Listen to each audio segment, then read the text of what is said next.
Hi all welcome back to my channel. இன்னைக்கு இந்த வீடியோவில் ஒரு டிஃப்ரெண்ட் ஸ்டைலில் ஒரு முந்தானையை எப்படி நம்ம பின் பண்ணி ட்ரேப் பண்ணலான்றது தான் இந்த வீடியோவில் நான் உங்களுக்கு சொல்ல போகிறேன். நம்ம சவுத் இந்தியன் ஸ்டைலில் நம்மளோட முந்தானையை எல்லா ப்ளீட்டுமே சேர்த்து வச்சு பின் பண்ணி தான் பழக்கம். ஆனால் நான் கொஞ்சம் டிஃப்ரெண்ட்டாக இந்த ப்ளீட்ஸ் எல்லாம் கொஞ்சம் நம்ம ஸ்ப்ரெட் பண்ணி பின் பண்ணிட்டு அதுக்கப்புறம் நம்ம ட்ரேப் பண்ணால் எப்படி இருக்கும் அதை தான் இந்த வீடியோவில் உங்களுக்கு கிளியராக காட்ட போகிறேன். நம்ம பிக்சரை ஃபர்ஸ்ட் டைம் பார்க்குறீங்கன்னா மறக்காம சப்ஸ்கிரைப் பண்ணிக்கோங்க. இந்த சாரி ட்ரேப் பண்ணுறதுக்கு நான் இந்த ஒரு செமி பிரைடல் சாரி தான் எடுத்திருக்கேன். நான் எடுத்திருக்க இந்த சாரியை நான் ப்ளீட் பண்ணிலாம் கட்ட போறது இல்ல, ஜஸ்ட் ஆன் ஸ்பாட்ல தான் உங்களுக்கு கட்டி காட்ட போறேன். அதுல இந்த முந்தானையை எப்படி நம்ம டிஃப்ரெண்டா ட்ரேப் பண்ணலாம் அப்படின்றது தான் நான் இந்த வீடியோல காட்ட போறேன். சோ ஸ்கிப் பண்ணாம பாத்துக்கோங்க. ஃபர்ஸ்ட் நான் எடுத்திருக்க இந்த சாரி பாத்தீங்கன்னா நம்மளோட எம்டி சாரி கலெக்ஷன்ல இருந்து எடுத்த சாரி தான். இது ஒரு செமி பிரைடல் சாரி, ரொம்ப லைட் வெயிட்டா இருக்கு. இந்த சாரியோட ரேட் நீங்க கேட்டீங்கன்னா ரொம்பவே ஷாக் ஆயிடுவீங்க. ஏன்னா நானும் அப்படிதான் ஷாக் ஆனேன். இந்த சாரியோட ரேட் பாத்தீங்கன்னா வெறும் 900 மட்டும் தான். இதே சாரி நிறைய ஷாப்ஸ்ல 2000 3000 சேல் பண்றாங்க. ஆனா நம்ம மேனுஃபேக்சர்ல இருந்து டைரக்டா சேல் பண்றதுனால இந்த மாதிரி அஃபோர்டான பிரைஸுக்கு நம்ம எம்டி சாரி கலெக்ஷன்ல கொடுக்குறாங்க. எனக்கு இந்த சாரியோட கலர் ரொம்ப பிடிச்சிருந்தது. அதோட பார்டரும் நல்லா பெருசா லுக்கா இருக்கு, லைட் வெயிட்டாவும் இருக்கு. ஸோ அதனாலதான் இந்த சாரி நான் சூஸ் பண்ணிருக்கேன். இதை நம்ம ட்ரே பண்ணி பார்க்கும் போது எந்த அளவுக்கு நமக்கு சூட்டபிள் ஆகுதுன்றத இந்த வீடியோல பார்க்கலாம். அதே மாதிரி இந்த சாரி உங்களுக்கு வேணும்னா நம்மளோட எம்டி கலெக்ஷன் குரூப்ல ஜாயின் பண்ணிட்டு இந்த சாரி நீங்க ஆர்டர் பிளேஸ் பண்ணிக்கலாம். ஸ்கிரீன்ல கொடுத்திருக்க இந்த நம்பருக்கு நீங்க கான்டாக்ட் பண்ணி டைரக்டா ஆர்டர்ஸும் பிளேஸ் பண்ணிக்கலாம். இப்போ நம்ம சாரி கட்டுறதுக்கு ஸ்டார்ட் பண்ணலாம். ஃபர்ஸ்ட் உங்களோட இந்த சாரியில வர அந்த உள் சுத்து கிட்ட நீங்க கரெக்டா எடுத்துக்கோங்க. உங்களோட இன்ஸ்கர்ட்ல ரைட் அண்ட் சைட் ஹிப் கிட்ட நீங்க டக் பண்ணிட்டு உங்களோட இடுப்பு அளவு கரெக்டான ஹைட் நீங்க மெஷர் பண்ணிட்டு அதுக்கப்புறம் நீங்க எந்த ஒரு சுருக்கமும் இல்லாம அதை இடுப்பு சுத்தி நல்லா ஃபுல்லா டக் பண்ணிக்கோங்க. பின்னாடி பக்கம் டக் பண்ணும் போது பார்த்து டக் பண்ணுங்க. பின்னாடி ரொம்ப ஏத்தம் இறக்கம் இருந்துச்சுன்னா பின்னாடி ஒரு மாதிரி தூக்கிக்கும். ஸோ அதனால கரெக்டா உங்களோட ரைட் அண்ட் சைடுக்கே முடிகிற மாதிரி நீட்டா டக் பண்ணி எடுத்துக்கோங்க. கரெக்டா இந்த உள் சுத்த நீங்க இடுப்பு சுத்தி டக் பண்ணதுக்கு அப்புறம் அது இருக்கிற பேலன்ஸ் இருக்கிற ஃபேப்ரிக்கை நீங்க பொறுமையா எடுத்துட்டே வாங்க. எடுத்துட்டே வரும்போது உங்களோட முந்தானை கையில வர மாதிரி எடுத்துக்கணும் நீங்க. ஸோ இந்த முந்தானைய கரெக்டா இன்னொரு ஒரு சுத்து உங்க பாடியை நீங்க சுத்தி கொண்டு அதுக்கப்புறம் தான் நம்ம ப்ளீட் எடுக்க ஸ்டார்ட் பண்ண போறோம். இப்போ நம்ம முந்தான ப்ளீட் எடுக்க ஸ்டார்ட் பண்ணலாம். உங்களுக்கு முந்தான ப்ளீட் எடுக்க தெரியலனா கண்டிப்பா நீங்க ஆல்ரெடி நம்ம சேனல்ல போட்ட வீடியோஸை பார்த்து நீங்க பிராக்டிஸ் பண்ணிக்கோங்க. நான் ரேண்டமா குட்டி குட்டியா தான் எடுத்துக்கிறேன். உங்க பாடி சைஸ்க்கு ஏத்த மாதிரி நீங்க எடுத்துக்கலாம். ஃபர்ஸ்ட் ப்ளீட் உங்க பாடி சைஸ்க்கு ஏத்த மாதிரி கொஞ்சம் பெருசா கூட நீங்க ஃபிக்ஸ் பண்ணிக்கலாம். நான் ஒரு மீடியம் சைஸா ஃபிக்ஸ் பண்ணியிருக்கேன். இப்போ எடுத்த எல்லா ப்ளீட்டையுமே நல்லா உதறி விட்டுட்டு அதுக்கப்புறம் நான் கொஞ்சம் நல்லா ஹைட் தூக்கி கீழே இருக்க ப்ளீட்டை நான் கொஞ்சம் கொஞ்சமா அரேஞ்ச் பண்ணி எடுத்துக்கிறேன். ஆல்ரெடி சாரி கட்டுறவங்களுக்கு இது ஈஸியா இருக்கும். உங்களுக்கு சாரியே கட்ட தெரியாது, இதை ஃபர்ஸ்ட் டைம் நீங்க பாக்குறீங்கன்னா நம்ம சேனல்ல ஆல்ரெடி நிறைய வீடியோஸ் நான் போட்டிருக்கேன். ஸோ அதில் நீங்கள் பல்லு ப்ளீட் மட்டும் எப்படி எடுக்கணுன்றதை பார்த்துக்கோங்க. உங்களுக்கு கரெக்டாக ப்ளீட் எடுக்க வாட்டம் வரலன்னா நீங்கள் டேபிள் மேலே போட்டு கூட எடுக்கலாம். இப்போ எடுத்த எல்லா ப்ளீட்டுமே ஷோல்டர் மேலே போட்டதுக்கு அப்புறம் கண்டிப்பாக நம்மளுக்கு முந்தானை இந்த மாதிரி விரிஞ்சிருக்கும். ஸோ யூஸ்வலாக நம்ம இந்த முந்தானை ரொம்ப விரிஞ்சிருக்கிறதுனால தானே நம்ம ப்ரீ ப்ளீட்டிங் எல்லாமே பண்ணுறோம். அதுக்கு தான் நான் இந்த ஒரு டிஃப்ரெண்டான ஸ்டைலை ட்ரை பண்ணியிருக்கேன். முதல்ல நீங்கள் எடுத்த முந்தானி ப்ளீட்டை உங்களோட ஹைட்டுக்கு ஏற்ற மாதிரி பார்த்து ஃபர்ஸ்ட் ஒரு ரஃபாக பின் பண்ணிக்கோங்க. இப்போ நான் காட்டுற மாதிரி. அதுக்கப்புறம் அதை எடுத்து அப்படியே உங்களோட ரைட் ஹேண்ட் சைட் ஷோல்டர்ல போட்டுட்டு இப்ப நான் எடுக்கிற மாதிரி நீங்க எடுத்துக்கோங்க. இந்த முந்தானையை நான் என்னோட ரைட் ஹேண்ட் சைட்ல போட்டுக்கிறேன். இது எதுக்காக நான் இந்த மாதிரி போடுறேன்னா ப்ளீட்ஸ் எல்லாமே ஈஸியா நின்ன மாதிரி அரேஞ்ச் பண்ணணும்ன்றதுனாலதான். உங்களுக்கு இது கன்ஃபியூஸா இருக்குன்னா டேபிள் மேல போட்டு கூட நீங்க அரேஞ்ச் பண்ணிக்கலாம். நான் இது எதுக்காக ஆன் ஸ்பாட்லயே காட்டுறேன் அப்படின்னா உங்களுக்கு ஈஸியா இருக்கும். பார்க்கும்போது கொஞ்சம் ஈஸியா உங்களோட முந்தானையை நீங்க அரேஞ்ச் பண்ணிடுவீங்க. இப்ப நான் என்னோட ஷோல்டர்ல போட்டுட்டு பாருங்க நீங்களே. நான் ஒரு ப்ளீட்டை கொஞ்சம் நல்லா தள்ளி தள்ளி வச்ச மாதிரி பின் பண்றேன். இது எதனால நான் இந்த டெக்னிக் பண்றேன் அப்படின்னா எல்லாருமே அந்த முந்தானையில இருக்க அந்த அழகை அப்படியே மூடி மூடி வச்சு பின் குத்திடுறோம். ஸோ அதனால அந்த சாரியில இருக்க அழகே தெரிய மாட்டேங்குது இல்லையா. நிறைய பேர் சாதாரணமா ட்ரை பண்ணும் போது எந்த ஒரு பின்னிங்கும் இல்லாம இருக்கும் போது அது தானா விரிஞ்சு வரும் போதே அது தெரியும் தான். ஆனா அதையே நீங்க நம்ம ப்ரீப்ளீட் பண்ணும் போது ரொம்ப பிரஸ்டா இருக்குன்னு நம்ம பண்றோம். அதையே நம்ம கொஞ்சம் கொஞ்சமா தள்ளி வச்சு பின் பண்ணா அது எப்படி இருக்கும்ன்றது தான் இந்த வீடியோல நான் ட்ரை பண்ணி காட்டுறேன். ஆக்சுவலா இந்த டெக்னிக் நான் ஃபர்ஸ்ட் டைமா இதை யோசிச்சு பண்றதுனால இது எப்படி ஒர்க் அவுட் ஆகும் அப்படின்லாம் எனக்கு தெரியல. ஸோ ஆஸ் அ வியூவரா நீங்க எனக்கு நிறைய சஜஷன் கொடுங்க. அண்ட் இந்த வீடியோ பார்க்குற எல்லாருமே உங்க ஃப்ரெண்ட்ஸ் அண்ட் ஃபேமிலிஸ்க்கு ஷேர் பண்ணுங்க. இந்த மாதிரி நம்ம முந்தானையை ப்ளீட் பண்ணி கட்டணும்னா பார்க்க அழகா இருக்குமா இல்லையான்றத எனக்கு மறக்காம கமெண்ட் பண்ணி சொல்லுங்க. நான் இதை சும்மா ட்ரை பண்ணலாம் தான் பண்ணேன். ஆனா பார்க்கறதுக்கு கொஞ்சம் டிஃப்ரெண்ட் அண்ட் அழகா இருந்துச்சு. இப்போ நான் மடிப்பெடுத்த இந்த முந்தானியை என்னோட ஷோல்டர்ல வச்சு பின் பண்ணிட்டு அடுத்து நம்ம யூஸ்வலா ட்ரை பண்ற ஸ்டெப்புக்கு மூவ் பண்ணலாம். அதே மாதிரி இந்த முந்தானிய உங்களோட ஹைட்டுக்கு ஏத்த மாதிரி கரெக்டா ஃபிக்ஸ் பண்ணிக்கோங்க. இப்ப நான் ஷோல்டர்ல பின் பண்ணதுக்கு அப்புறம் அதுல வர செஸ்ட் ப்ளீட்ல வர ஃபர்ஸ்ட் ப்ளீட்டை நல்லா டைட்டன் பண்ணி எடுத்துட்டு இந்த ஃபேப்ரிக்கை ஃபுல்லா தூக்கி எடுத்துக்கிறேன். ஸோ இப்போ நம்ம centre pleat and hip pleat வந்து செட் பண்ண போறோம். ஸோ ஹிப் ப்ளீட் வந்துட்டு உங்க வயிறு நல்லா மறையிற மாதிரி எப்படி நம்ம செட் பண்ணலாம்னு பார்க்கலாம். ஃபர்ஸ்ட் இந்த சாரியில வந்து நல்ல பெரிய பார்டர் இருக்கிறதுனால நிறைய பேர் அந்த பார்டர் வந்துட்டு ஃபுல்லா தெரியணுன்ற மாதிரி தான் வந்து நீங்க ட்ரே பண்ணுவீங்க. ஸோ அதனால இதை வந்து உங்க வயிறும் நல்லா மறைஞ்ச மாதிரி ட்ரை பண்ணணும்னா இந்த பார்டரை நல்லா மேலுக்கா இழுத்து வந்து கொஞ்சம் ஸ்லாண்டிங்கா இறக்கி நீங்க டைட் பண்ணீங்கன்னா உங்களோட ரைட் ஹேண்ட் சைட்ல இருக்க இன்ஸ்கர்ட்ல நல்லா டைட்டன் பண்ணி பின் பண்ணிக்கோங்க. நிறைய பேர் வந்து இந்த உள்சூத்துல வந்து பின் பண்றதுனால உங்களோட சைட் ப்ளீட்ஸ் அண்ட் சாரியை வந்து ரொம்ப லூஸா கட்டின மாதிரி ஒரு ஃபீல் இருக்கும்.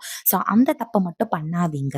ஸோ உங்களோட கரெக்டா உங்க ரைட் செஸ்ட்டுக்கு கீழே வர இடுப்பு பகுதியில உங்களோட இன்ஸ்கர்ட்ல நீங்க டைட்டா பின் பண்ணீங்கன்னா அந்த பார்டர் நகரவே நகராது. ஸோ உங்களோட சாரி ட்ரேப்புமே நல்லா டைட்டா இருக்கும். இப்போ நம்ம கீழே வர சென்டர் ப்ளீட் கொஞ்சம் எடுத்துக்கலாம். அதுக்கப்புறம் தான் நம்ம சைட் ப்ளீட்ஸை வந்து ஈஸியாக செட் பண்ண முடியும். ஸோ ஃபர்ஸ்ட் பார்டர் மட்டும் செட் பண்ணிட்டு அதுக்கப்புறம் இப்போ நான் எடுக்கிற மாதிரி சென்டர் ப்ளீட்டை எடுத்துக்கோங்க. சென்டர் ப்ளீட் எடுக்கும் போதுமே சின்ன சின்ன டிப்ஸ்லாம் உங்களுக்கு நான் சொல்கிறேன். ஃபர்ஸ்ட் வந்துட்டு கரெக்டாக உங்களோட ரைட் ஹேண்ட் சைடில் வர ஃபர்ஸ்ட் ப்ளீட்டை நீங்கள் பெருசாக எடுத்துக்கோங்க. உங்களோட லெஃப்ட் ஹேண்ட் சைடில் வர ப்ளீட்ஸ் எல்லாமே குட்டி குட்டியாக எடுத்துக்கோங்க. இப்போ நான் எப்படி பண்ணுறேன்றதை பாருங்க. நான் ஆல்ரெடி என்னோட ஹிப் ப்ளீட்ஸில் வந்து பின் கொத்திருக்கேன்.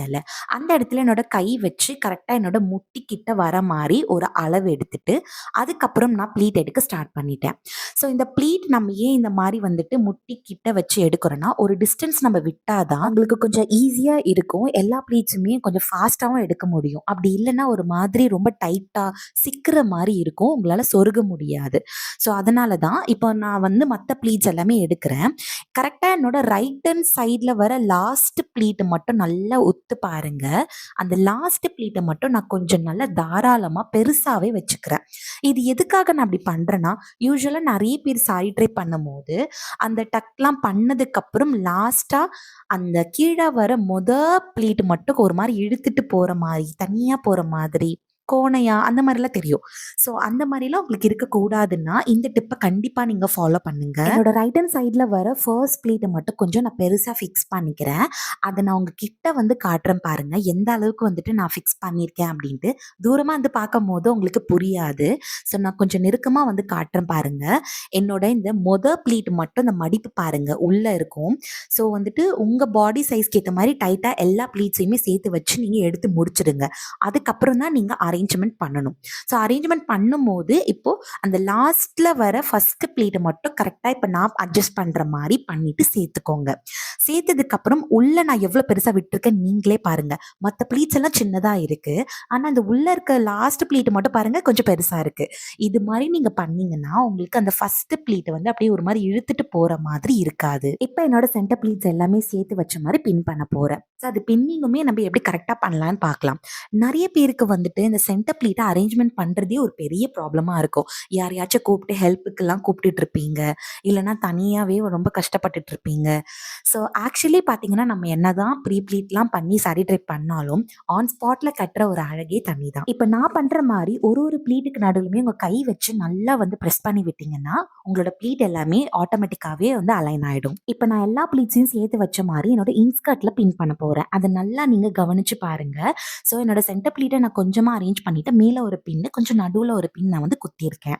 அந்த நடு பின் வந்துட்டு ரொம்ப முட்டிக்கால் கிட்ட போடணும்னு அவசியம் கிடையாது. ப்ளீட்ஸ் எடுத்து பின் பண்ணதுக்கு அப்புறம் நீங்க சைட் ப்ளீட்ஸை இப்போ நம்ம ஃபிக்ஸ் பண்ணலாம். நிறைய பேருக்கு இந்த சைட் ப்ளீட்ஸே வைக்கிறதுக்கு தெரியாது. அதுக்கு தான் நான் இப்போ உங்களுக்கு ஒரு சூப்பரான டிப் சொல்ல போறேன். ஸோ ஃபர்ஸ்ட் உங்களோட இந்த சென்டர் ப்ளீட்டை வந்துட்டு கரெக்டா அலைன் பண்ணிக்கோங்க. அதை அலைன் பண்றதுக்கு சொருகிறதுக்கு முன்னாடியே நீங்க உங்களோட ஹிப் ப்ளீட்டை வந்துட்டு நடுவுல கொஞ்சம் கொண்டு நீங்க வரணும். அதாவது நான் என்ன சொல்றேன்னா உங்களோட ஹிப் ப்ளீட்ஸ்ல வர ஃபேப்ரிக்கை வந்துட்டு உங்களோட ரைட் ஹேண்ட் சைட்ல கொஞ்சமா வெளியில வர மாதிரி டக் பண்ணி இழுத்து வச்சுட்டு அதுக்கப்புறம் உங்க சென்டர் ப்ளீட்டை உங்களோட இன்ஸ்கர்ட்ல டக் பண்ணும்போது அதை ஈஸியா நீங்க ட்விஸ்ட் பண்ணிட்டு சொருகிட முடியும். அதை தான் நான் இப்போ நான் உங்களுக்கு காட்ட போறேன். ஸோ ஃபர்ஸ்ட் வந்து அந்த ஃபேப்ரிக்கை நான் வந்துட்டு நல்லா இழுத்துட்டேன். இழுத்ததுக்கு அப்புறம் வந்துட்டு என்னோட சென்டர் ப்ளீட்டை வந்து என் இன்ஸ்கர்ட்ல வந்து பின் பண்ண போறேன். இந்த பின் பண்ணிட்டு அதுக்கப்புறம் மீதி இருக்க ஃபேப்ரிக்கை தான் நான் என்ன பண்ண போறேன்னா டக் பண்ண போறேன். ஸோ நிறைய பேர் வந்து உள்ள சொருகிட்டதுக்கு அப்புறம் தானே வந்து பின் பண்ணுவீங்க. இப்போ நான் வந்து பின் பண்ணிட்டு அதுக்கப்புறம் தான் சொருக போறேன். இப்போ நீங்க பார்த்தீங்கன்னா உங்களுக்கு புரிஞ்சிருக்கும். ஃபர்ஸ்ட் நான் பின் பண்ணிட்டேன். ஆனா என்னோட சென்டர் ப்ளீட்ட நான் டக் பண்ணவே இல்ல. அது அப்படியே வெளியில தொங்கிட்டு இருக்கு. ஸோ இந்த மாரி பண்ணும்போது உங்க சாரியோ இல்ல இன்ஸ்கர்ட்டோ லூஸ் ஆச்சுன்னா உங்க ப்ளீட்ஸும் கலையாது. யார் பிடிச்சு இழுத்தாலும் அது வராது. இப்போ உங்களோட ரைட் ஹேண்ட் சைடுல இழுத்து விட்ட ஃபேப்ரிக்க நீங்க டைட்டன் பண்ணி இழுத்து பாருங்க. ஆட்டோமேட்டிக்காவே உங்களோட ஹிப் ப்ளீட்ஸும் வந்துரும். அத நல்லா இழுத்து நீங்க பின் பண்ணணும்லாம் அவசியம் இல்ல. ஜஸ்ட் நான் இப்ப ட்விஸ்ட் பண்ற மாரி நல்லா முறுக்கிட்டு அத உங்களோட இன்ஸ்கர்ட்ல வந்து சொருகி விட்டுருங்க. ஹிப் ப்ளீட்ஸ்க்காகவே பின் எல்லாம் எடுத்து ப்ளீட்ஸ் எல்லாம் வச்சு தனியா செல்ஃபா ரொம்ப கஷ்டம்லாம் பட வேண்டாம். கண்டிப்பா இந்த டெக்னிக் வந்துட்டு ஆஸ் அ பிகினரா உங்களுக்கு ரொம்பவே ஹெல்ப்ஃபுல்லா இருக்கும் நான் நம்புறேன். இப்போ நம்ம ப்ளீட்ஸ் எல்லாமே டக் பண்ணிட்டோம். இப்போ ஃபைனலா நான் ஒரு அட்ஜஸ்ட்மென்ட் உங்களுக்கு சொல்ல போறேன். இப்போ உங்க முந்தான ப்ளீட்டை திரும்பியும் ரிமூவ் பண்ணிட்டு அதை இன்னும் நல்லா இழுத்து டைட்டன் பண்ணி உங்க பிளவுஸ்ல குத்தி பாருங்க. அதுதான் இருக்கிறதுலயே ஃபைனல் டச்சான ஒரு சாரி ட்ரேப். ஃபைனலி என்னோட இந்த ஒரு டிஃப்ரெண்டான முந்தான ப்ளீட் வந்துட்டு நான் பண்ணிட்டேன். ஸோ இது எப்படி இருக்குன்னு மறக்காம எனக்கு கமெண்ட்ல சொல்லுங்க. என்னோட ஃபர்ஸ்ட் டைம் நான் வந்துட்டு இதை யோசிச்சு பண்ணதுனால இது நல்லா இருக்குமா நல்லா இல்லையான்னு கூட எனக்கு ஆக்சுவலி தெரியல. ஜஸ்ட் நான் வந்துட்டு ட்ரை பண்ணேன். நிறைய பேருக்கு இது வந்து ஒரு வேளை பிடிச்சிருந்ததுன்னா நம்ம இது மாதிரி ட்ரை பண்ணி பழகலாம் அப்படின்றதுக்காக இந்த வீடியோவை உங்க ஃப்ரெண்ட்ஸ் அண்ட் ஃபேமிலிஸ்க்கும் ஷேர் பண்ணுங்க. அண்ட் நீங்களும் ட்ரை பண்ணிட்டு எனக்கு கமெண்ட் பண்ணுங்க. அதே மாதிரி இந்த சாரி நீங்க பர்ச்சேஸ் பண்ணணும்னா நம்மளோட எம்டி சாரி கலெக்ஷன்ல ஸ்கிரீன்ல கொடுத்திருக்க நம்பருக்கு கான்டாக்ட் பண்ணி இந்த சாரி நீங்க ஆர்டர் பிளேஸ் பண்ணிக்கலாம். இதே மாதிரி நெக்ஸ்ட் என்ன மாதிரி வீடியோஸ் எல்லாம் போடணும்ன்றதையுமே எனக்கு கமெண்ட்ல சொல்லுங்க. மறக்காம நம்ம சேனலை ஃபாலோ பண்ணுங்க. பெல் ஐக்கானை கிளிக் பண்ணி வச்சுக்கோங்க. அப்பதான் அடுத்தடுத்த வீடியோஸ் நீங்க மிஸ் பண்ணாம பார்க்க முடியும். நம்ம எம்டி சாரி கலெக்ஷன் குரூப்லயும் ஜாயின் பண்ணிக்கிட்டீங்கன்னா தினமும் உங்களுக்கு நியூ கலெக்ஷன் சாரீஸுமே போடுவாங்க. அதுல கூட நீங்க பார்த்து நிறைய கலர்ஸ் சூஸ் பண்ணி நீங்க பை பண்ணிக்கலாம். இதே மாதிரி நெக்ஸ்ட் பெஸ்டான வீடியோல நான் உங்களை வந்து மீட் பண்றேன். And thank you so much for வாட்சிங் திஸ் வீடியோ ஃப்ரெண்ட்ஸ். பாய்.